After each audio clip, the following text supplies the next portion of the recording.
بسم اللہ الرحمن الرحیم وقرآنا فرقناه لتقرأه على الناس على مكث ونزلناه تنزيلا نحمده ونصلي على رسوله الكريم أما بعد ومن أحسن قولا ممن دعا إلى الله وعمل صالحا وقال إنني من المسلمين صدق الله مولانا العظيم. بہت ہی حرمتوں کے حامل حضرات علماء کرام، قرآن کریم کی اس نورانی روحانی روح پرور مجلس میں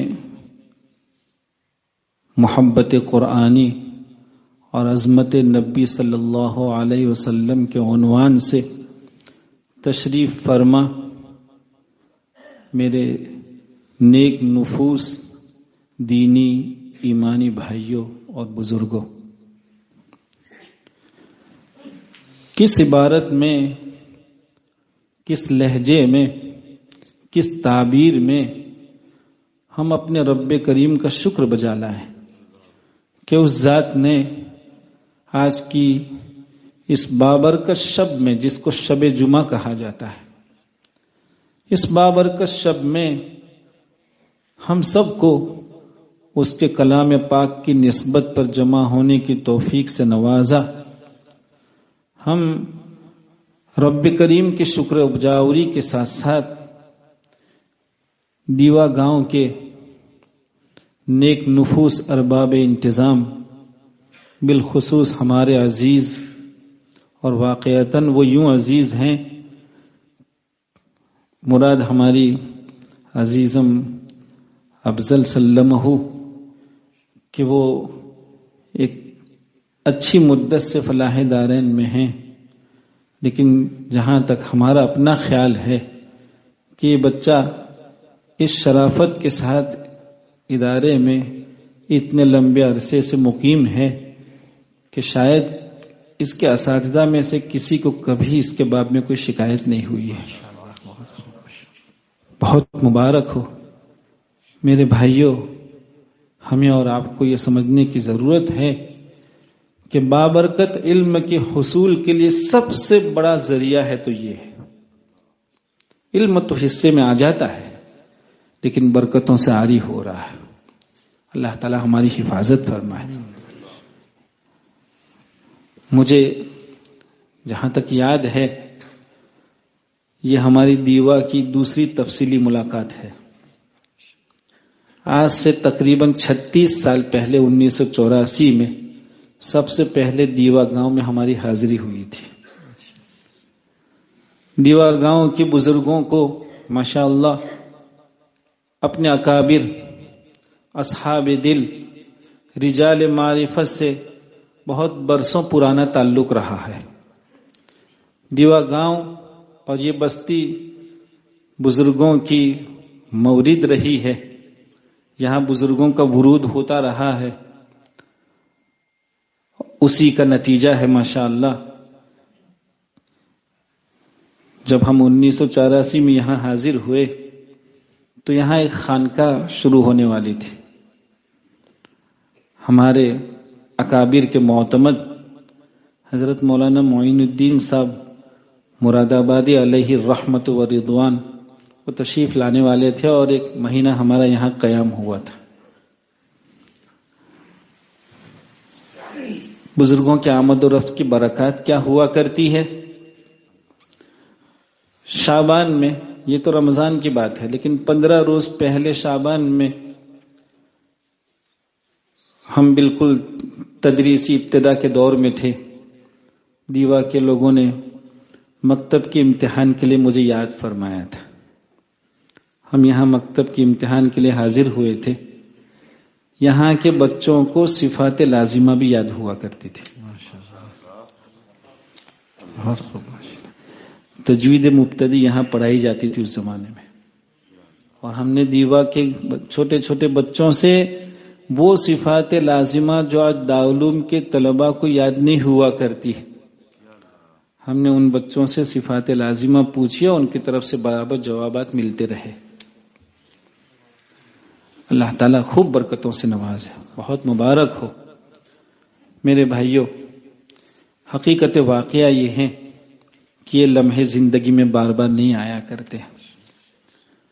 یہ قرآن کریم کی مجالس کوئی نئی مجلسیں نہیں ہے، کوئی نیا سلسلہ نہیں ہے، یہ دور اول سے ہے. رات کی تنہائیوں میں اللہ کے کلام کو بہت عمدہ پڑھنے کا سلسلہ بہت قدیم زمانے سے چل رہا ہے. دور نبی صلی اللہ علیہ وسلم سے. ہمیں کوئی لمبی گفتگو نہیں کرنی ہے. میرے بھائیوں، آپ ہمارے ہندوستان کے وہ اولیاء جن کی برکتوں سے ہم اور آپ الحمدللہ آج اپنے آپ کو مسلمان اور مومن کہلا رہے ہیں، ایسی مقتدر شخصیات وہ اپنے دل کی انگیٹھیوں کو قرآن کریم سے جلایا کرتے تھے. ان کی مجالس میں اس وقت تک کھانے کا دسترخوان نہیں لگتا تھا جب تک کوئی حسن الصوت، بہترین گلے کا حامل، شاندار اور خوبصورت لہجوں میں اللہ کے کلام کی تلاوت نہیں کرتا تھا. وہاں تک ان کے ہاں دسترخوان نہیں لگتا تھا. لیکن المیہ ہے، افسوس کی بات ہے کہ قرآن کریم کی راہ اور اس کا دامن ہم سے آپ سے چھوٹ گیا ہے. اللہ تعالیٰ پھر ہمیں اپنے بھولے سبق کو یاد کرنے کی توفیق عطا فرمائے. میرے بھائیوں، اکابر نے، اصحاب دل اور رجال معرفت نے اپنے قلوب کی انگیٹھیوں کو قرآن کریم سے جلایا ہے. ان کو قرآن کریم ہی کے راہ سے اللہ کے قرب کے منازل ان کے طے ہوئے ہیں. یہ قرآن کریم ہے جو دلوں کی دنیا بدل دیتا ہے، یہ انسان کی تاریخ بدل دیتا ہے.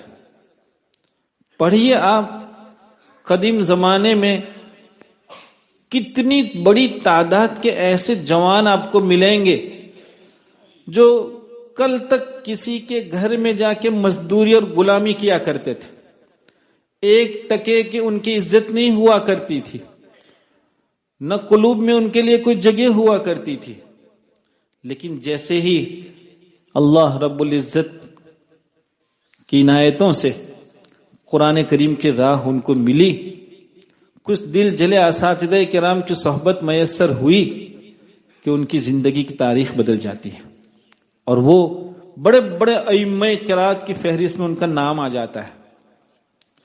اور صرف ائمہ قرات نہیں، قرآن کریم کو خوبصورتی سے تلاوت کرنا اور اس کا شوق رکھنا، جیسا کہ ہم عرض کر رہے تھے قدیم زمانے سے.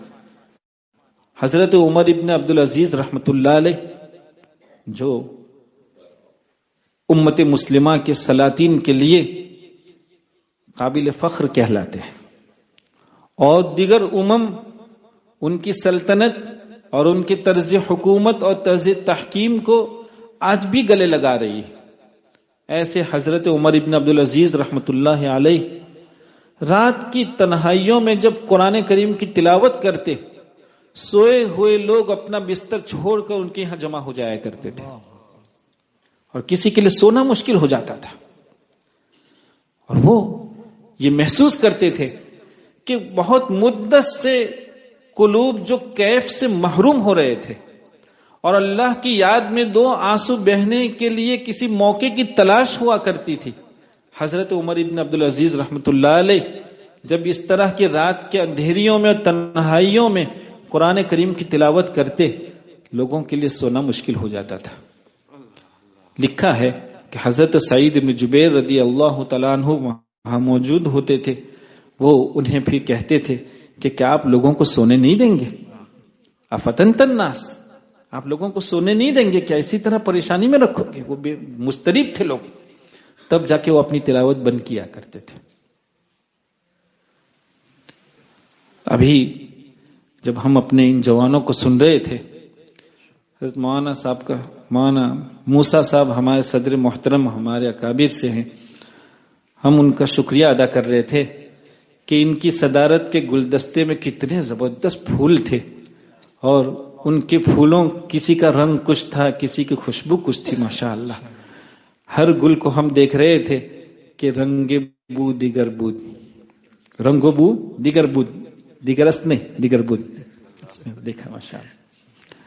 بہت مبارک ہو، پڑھنے والوں کے لیے بھی بہت مبارک ہو، سننے والوں کے لیے بھی بہت مبارک ہو میرے بھائیوں۔ اللہ تعالیٰ بہت دل سوزی کے ساتھ اس کے کلام کی تلاوت کرنے اور سننے کی ہمیں توفیق عطا فرمائے۔ بھائیوں، یہ وہ ساعات ہیں جس کو ہم اپنی زندگی کی قابل فخر ساعات کہہ سکتے ہیں۔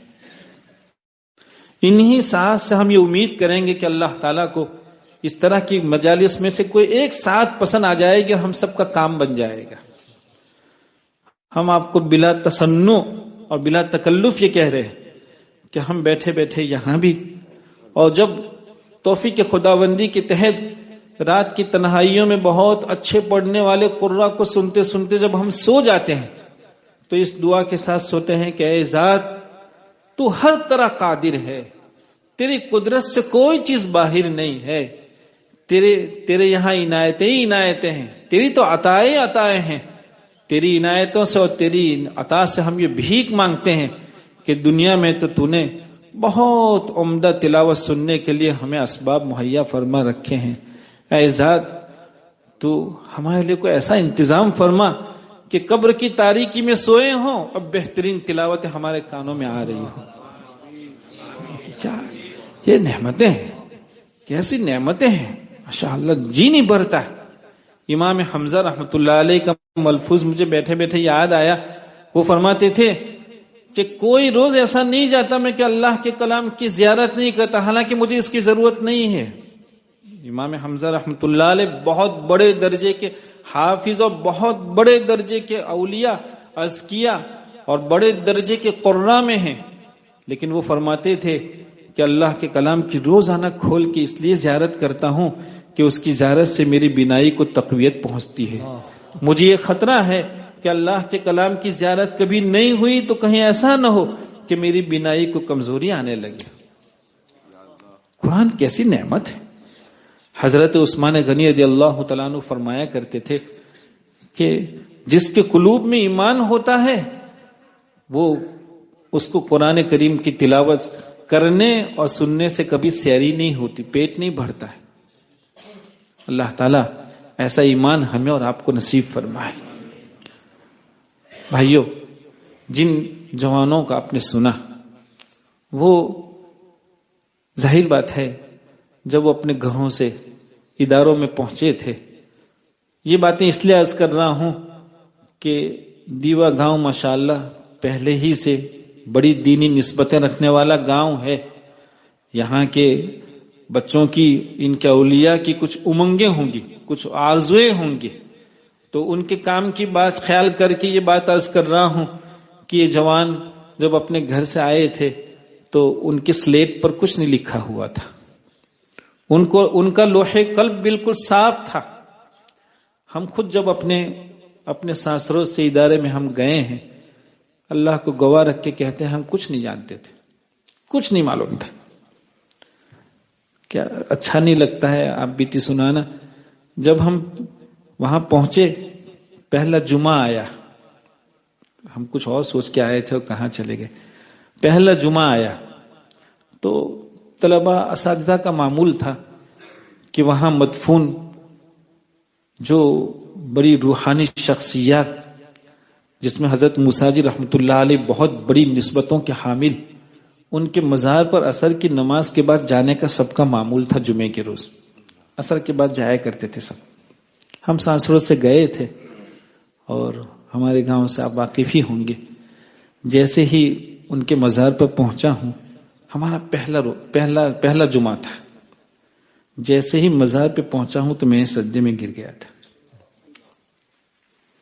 ہم آپ کو بتلا رہے ہیں کہ دیکھیے یہ جو مدارس ہیں کیا نعمت ہے.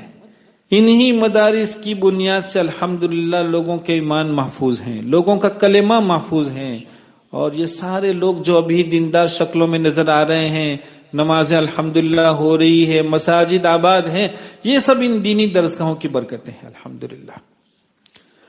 مجھے ہمارے ایک مشفق مربی تھے، نگراں تھے، حضرت مولانا غلام محمد صاحب بستانوی دامت برکاتہم کی جماعت میں ہمارے کمبولی کے ایک مول صاحب تھے جن کا نام تھا مولوی عبدالحق، اس وقت برطانیہ میں ہے.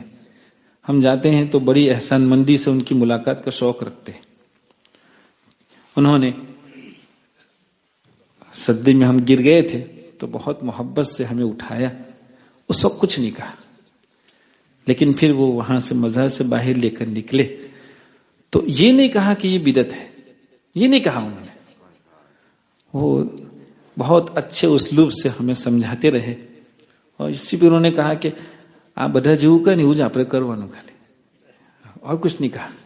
کہا بڑا جیو کرو آپ کروانا پڑھوانا. ہم آپ کو یہ بتلا رہے تھے میرے بزرگوں اور بھائیوں کہ یہ جوان بھی جب اپنے گھر سے آتے ہیں تو سادہ لوگ ہوتے ہیں، لیکن ان دینی درسگاہوں میں یہ تشریف لاتے ہیں، یہ اپنے اساتذہ کی جوتی کو اپنے سر پر رکھنے کو اپنے لیے سعادت خیال کرتے ہیں تو اللہ تعالیٰ ان کی تاریخ بدل دیا کرتے ہیں. ہم نے کتنی محبتوں سے، کتنی عقیدتوں سے ان کو سنا ہے، ایسے ہی ہو جاتا ہے. ہم چاہتے ہیں کہ دیوا گاؤں سے بھی ہم نے افضل کے والد سے ہم نے یہ کہا تھا کہ بھائی افضل بہت اچھا پڑھنے والا بچہ ہے، آپ اس کو دینی خدمت کا موقع دیجیے. ایوب بھائی کیا نام ان کے والد صاحب کا؟ ایوب بھائی. آج بھی ہم کہہ رہے ہیں اپنے بچوں کو اللہ کے دین کی راہ پر ڈالنا ہر ایک کی ساتھ. اور پھر دیکھیں اچھی آواز ہر ایک کے حصے میں نہیں آتی، وہ تو قدرت ہے اپنی حکمت سے جس کے حصے میں چاہے کر دیا کرتی ہے. ہمارے ایک طالب علم تھے، وہ ذرا منچلے تھے، وہ بہت غافل بھی تھے، لیکن بہت عمدہ آواز، بہت عمدہ آواز. تو ہر 2-4 روز میں مشق میں غیر حاضری، ایک مرتبہ ان کو بلایا، ان کے ادھر آؤ. اور وہ سیاہ فام تھے، بلالی بھائی تھے وہ. اور بلالی بھائیوں کی شرارت تو آپ جانتے ہیں، ان کے خون میں شرارت ہوا کرتی. آج بڑا کارا لوکو ہے نہیں، افریقہ مانا بڑا بجو کارا لوکو ہے، ایک کارا لوکو مضبوط بھی بو پر شریر بھی بوئے رہے. اس کی شرارت سے سب پریشان تھے. اس کو ہم نے بلایا، اس کو تھوڑی سی تنبیہ بھی کرتا رہا. لیکن ایک روز میں نے اس کو بلا کے کہا کہ اچھا بیٹا ایک بات بتلاؤ، تم ریونین سے آ رہے ہو اور ریونین میں بہت بڑے بڑے مالدار لوگ ہیں، وہ اگر یہ چاہیں کہ تم جتنا عمدہ تلاوت کرتے ہو اور جتنا شاندار تو اللہ نے تم کو گلا دے رکھا ہے، وہ اگر یہ چاہیں کہ میرے پاس 2-4 کروڑ روپیہ ہے، وہ 2-4 کروڑ روپیہ لے کے بازار میں چلا جاؤں، کہیں اتنا اچھا گلا مل جائے تو اس کو خرید کے لے آؤں، کیا یہ ممکن ہے؟ میں نے کہا بھائی تم قدرت کے اس عطیے کی قیمت سمجھو، اللہ کی اس عنایت کی قیمت سمجھو. تم کو یہ نعمت مانگے سے نہیں ملی ہے، اللہ تعالیٰ نے بن مانگے تمہارا انتخاب اس نعمت کے لیے کیا ہے.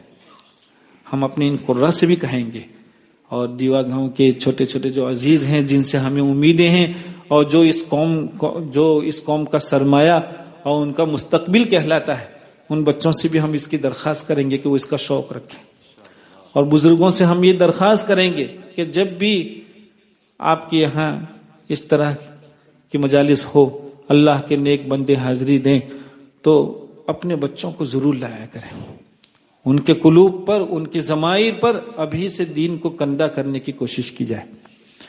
آواز کیا نعمت. ابھی ہمارے ایک ساتھی نے ہمیں بتلایا کہ وہ بنگالی خاتون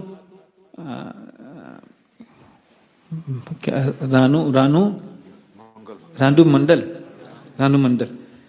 مجھے اتنا، میں نے کہا دیکھے یہ ہیں کچھ لوگ ہوتے ہیں جو ہیروں کی معرفت رکھتے ہیں. جہاں اب دیکھتے ہیں جہاں ڈائمنڈ نکلتا ہے، کچھ افریقی ممالک ہے، وہاں ویسے ہی ذرا سا زمین کو آپ نے کھودا نہیں اور وہاں سے ایک ڈائمنڈ نکل آیا، لیکن وہ ڈائمنڈ کی معرفت ہر کسی کو نہیں ہوتی، جن کو ہوتی ہے وہ فوراً اس کو بہت چپکے سے اچک لیتا ہے، اسے معلوم ہے کہ کتنا زبردست دام اس سے مارکیٹ میں آنے والا ہے۔ تو کچھ لوگ ہوتے ہیں جو ڈائمنڈ کے اور ہیروں کی معرفت رکھتے ہیں۔ مجھے کسی نے بتلایا کہ یہ عورت ریلوے اسٹیشن پر اور بہت مصروف اسٹیشن پر بہت عمدہ آواز میں گانا گا کے بھیک مانگا کرتی تھی، یہ بھیک مانگتی تھی، کچھ حالات کی شکار ہو گئی تھی تو وہ بھیک مانگتی تھی۔ جب کسی نے اس کو سنا کہ ارے اس کی آواز، اور صرف آواز نہیں ہوا کرتی، وہ جو لہجوں کی جو نزاکتیں ہوا کرتی، آواز کو کب اٹھانا ہے، کب موٹا بنانا ہے، کب باریک بنانا ہے، کس وقت اس کو گرانا ہے، کب آواز میں درد پیدا کرنا ہے، کب حلاوت پیدا کرنی ہے، کب جوش لانا ہے، یہ ساری لہجوں کی نزاکتیں اور باریکیاں ہوا کرتی۔ وہ ان ساری باریکیوں سے پورے طور پر واقف نظر آئی تو اللہ کے ایک بندے نے اس ڈائمنڈ کی قیمت سمجھے، اس کو اچک لیا۔ آج دیکھیے آپ، اس کی زندگی کا نقشہ بدل گیا، اس کی تاریخ بدل گئی۔ جو کل کی بھکارن تھی، کل کی بھکارن ایک عورت تھی، آج لوگ اس کا شوق رکھتے ہیں۔ کس کی بنیاد پر؟ اللہ کے اس عطیے کی بنیاد پر۔ لیکن الحمدللہ ثم الحمدللہ، ہم اللہ کا جتنا شکر ادا کریں کم ہے کہ اس ذات نے ہمیں اپنے اس گلے کے لیے ایک بہت عمدہ مصرف دے رکھا ہے، اور وہ ہے قرآن کریم، کہ بندہ عمدہ آواز میں ابھی اللہ کے کلام کی تلاوت کو شروع نہیں کرتا کہ اللہ کی ذات وہاں حاضر ہو جایا کرتی ہے، اور اتنی قدر کے ساتھ، اتنی وقت کے ساتھ، اتنی محبت کے ساتھ وہ اپنے اس بندے کو سنتی ہے۔ اور جس کو کہا گیا کہ اللہ تعالیٰ کسی آواز کو اتنا شوق سے اور اتنی وقت کے ساتھ نہیں سنتے ہیں جتنا کہ عمدہ آواز میں تلاوت کرنے والے قاری کی آواز کو سنا کرتے ہیں۔ ہم اللہ کا شکر ادا کرتے ہیں کہ اللہ تعالیٰ نے ہمیں یہ موقع عنایت فرمایا۔ ہم دیوا گاؤں کے اکابر اور ان کے بزرگوں کا، اور بالخصوص ہمارے صدر محترم کا دل کی تمام تر گہرائیوں سے جو ہے وہ امتنان اور کلمات شکر ان کی خدمت میں پیش کرتے ہیں کہ انہوں نے اپنی رہبری میں ایسی مجلس کا انعقاد فرمایا جس سے ہمیں اور آپ کو اللہ کے کلام کو سن کر 2-4 منٹ اس کی یاد میں ڈوب جانے کے سنہرے مواقع ملے ہیں۔ اللہ تعالی ہم سب کو شرف قبول عنایت فرمائے۔ ہمارے جس عزیز نے ابھی حفظ قرآن کریم کی تکمیل فرمائی ہے، ہم اپنے اس عزیز کو، ان کے استاذ محترم کو اور ان کے اولیاء کو دل کی تمام تر گہرائیوں سے بہت مبارکباد پیش کرتے ہیں کہ جب دنیا کو معلوم ہے کہ ایک حافظ قرآن کی دنیا والے کوئی قیمت نہیں چکاتے، ہم دیکھ رہے ہیں کہ حافظ قرآن کریم کی کسی زمانے میں کیا قیمت ہوا کرتی تھی کہ سلطان محمود بیگڑا کا درکا جب چپکے سے خلیل احمد حافظ ہو گیا اور وہ جب رمضان مبارک میں اچانک وہاں پہنچے، انہوں نے تراویح سنائی، تو سلطان محمود بیگڑا نے اپنی سلطنت کی کرسی خالی کر کے کہہ دیا کہ بیٹا تم اس کے قابل ہو، ہم نیچے بیٹھیں گے۔ اور صرف یہ نہیں ہے، مجھے اس وقت لمبی گفتگو نہیں کرنی ہے، صرف یہ بات نہیں ہے، اللہ کے رسول صلی اللہ علیہ وسلم نے حضرت جابر ابن عبداللہ رضی اللہ تعالیٰ عنہ نے جب ان کی خدمت میں ایک مرتبہ یہ درخواست فرمائی کہ یا رسول اللہ صلی اللہ علیہ وسلم، ہماری دلی تمنا ہے کہ آپ ہمارے گھر تشریف لائیں۔ سرکار تو رحمت للعالمین ہیں، تو سرکار نے ان کی دل کی تمنا کی قدر فرمائی اور جو ہے اس پر ایک جو ہے وہ قبولیت کا مہر لگا دیا، اور پھر تشریف لے جاتے ہیں۔ کئی لوگ آپ کے پیچھے حضرت جابر ابن عبداللہ کے یہاں پہنچتے ہیں۔ مکان چھوٹا سا تھا، کمرہ مختصر تھا، آنے والے لوگوں کی تعداد زیادہ تھی، بہت سے لوگ ایسے رہے جن کو کمرے کے اندرونی حصے میں جگہ نہیں ملی، وہ باہر بیٹھے۔ کچھ دیر ہوئی اور اللہ کے رسول صلی اللہ علیہ وسلم نے کمرے کے اندر بیٹھے ہوئے ایک فرد سے کہا کہ اچھا بھائی تم اٹھ جاؤ، باہر چلے جاؤ، اور باہر بیٹھے ایک شخص سے کہا کہ اچھا تم اندر آ جاؤ۔ ایک کے ساتھ ایسا کیا، ظاہر بات ہے کہ جو کمرے کے اندرونی حصے میں جگہ پایا تھا، وہ بہت شوق سے بہت جلدی حاضر ہو کے اس نے یہ چاہا تھا کہ حضور کی بابرکت زبان سے کوئی موتی نکلا اور ہم اس کو جو ہے وہ اپنے لیے سرمایہ سمجھیں گے. لیکن کچھ لوگ دیر میں پہنچے تو جلدی تھے، لیکن مکان مختصر تھا، ان کو جگہ نہیں ملی. تو اللہ کے رسول صلی اللہ علیہ وسلم دوسرے کے ساتھ بھی یہی معاملہ فرمایا. ایک اندر بیٹھے ایک شخص سے کہا کہ اچھا آپ چلے جاؤ باہر، ان کو بلاؤ، آپ یہاں جائیں. تیسرے سے کہا. تو کچھ پھوٹی قسمت کے لوگ بھی تھے وہاں، منافقین تھے کچھ. ان کو یہ ہو کہ اچھا عجیب مسئلہ ہے، آپ صلی اللہ حضور نے جو ہے وہ کیا اپنا رعب جمانے کے لیے ایسا کیا؟ نعوذ باللہ، یہ بات ہے، یہ کہا گیا ہے کہ منافقین کے دل میں یہ باتیں تھی کہ ایسا کیوں ہوا. وہ بیچارے پہلے سے اندر بیٹھے ہوئے تھے، وہ آپس میں چیمی گوئیاں کر رہے تھے اور چاہ رہے تھے کہ اس کی حکمت دریافت کریں. وہاں تو کچھ نہیں کہہ پائے، لیکن ایک موقع میں مسجد نبی صلی اللہ علیہ وسلم میں انہوں نے حضرت صدیق اکبر رضی اللہ تعالیٰ عنہ جو آپ کے یار غار تھے ان سے پوچھا کہ کیا حضور کے اس معاملے کی حکمت معلوم ہے؟ کیا حضور کو وحی کے ذریعے بتلایا گیا تھا کہ اندر کے لوگوں کو باہر کر کے باہر والوں کو اندر جگہ دی جائے؟ کیا وہ کوئی معزز لوگ تھے؟ کیوں ایسا ہوا؟ میرے بھائیوں، جواب سننے والا ہے. لسان نبوت نے کیا ارشاد فرمایا ہے؟ فرمایا کہ بھائی جن کو باہر سے اندر بلا کے عزت سے جگہ دی گئی تھی، یہ وہ لوگ تھے جو حافظ قرآن تھے. سبحان اللہ، حافظ قرآن تھے. حافظ کتنا معزز ہوتا ہے، بہت معزز ہیں. یہ ہماری اور آپ کی ایمانی کمزوری ہے، دین سے ہمارے رشتے کا ضعف ہے. اللہ تعالی اور اللہ کے رسول صلی اللہ علیہ وسلم کے احکام کی قدر و منزلت کی کمی ہے کہ حافظ قرآن کی جو قیمت ہمیں آپ کو چکانی چاہیے ہم نہیں چکا پا رہے ہیں. ان کے ساتھ جس عزت کا معاملہ ہمیں کرنا چاہیے نہیں کر پا رہے ہیں. میرے بھائیوں، اس کے ساتھ ساتھ ہم ان کے اساتذہ کرام سے درخواست کریں گے کہ بچے تو چونکہ نادان ہوا کرتے ہیں، ان کو نفع نقصان کی تمیز نہیں ہوا کرتی، وہ ظاہری کھیل کود ہی کو اپنے لیے نفع خیال کرتے ہیں. مستقبل کیا ہوتا ہے اور مستقبل کی تاریکی اور روشنی کیا ہوا کرتی ہے اس کی سمجھ بوجھ ان میں نہیں ہوتی. لہذا ان بچوں کو ہمیں یہ سمجھانے کی ضرورت ہے کہ بچوں، بڑی محنت کے بعد ایک دولت حصے میں آئی ہے. کیا ایک آدمی دن بھر پسینہ بہا کے کچھ کمایا ہے، رات میں جا کے وہ اس کو پھینک دیتا ہے؟ وہ کمائے ہوئے کو کتنی حفاظت کے ساتھ رکھنے کی کوشش کرتا ہے. قرآن کریم اس کے سامنے روپیہ پیسہ سوچ بھی نہیں سکتے. کتنی بڑی دولت قدرت نے تمہارے حصے میں کی ہے، اس کی حفاظت کی کوشش کریں. ہمیں اور آپ کو اللہ رب العزت کی فہرست میں حاملین قرآن میں اپنا نام لکھوانا ہے، اسی فہرست میں اپنا نام درج کرانا ہے. اس دنیا سے حامل قرآن ہو کے ہمیں یہاں سے جانا ہے. میرے بھائیوں، آپ پڑھیے، جن لوگوں کو قرآن کریم کی عزت ہے، قدر ہے، جنہوں نے حفظ قرآن کریم کو اپنے لیے سرمایہ خیال کیا، اس سرمایہ کی کیسے حفاظت کی ہے.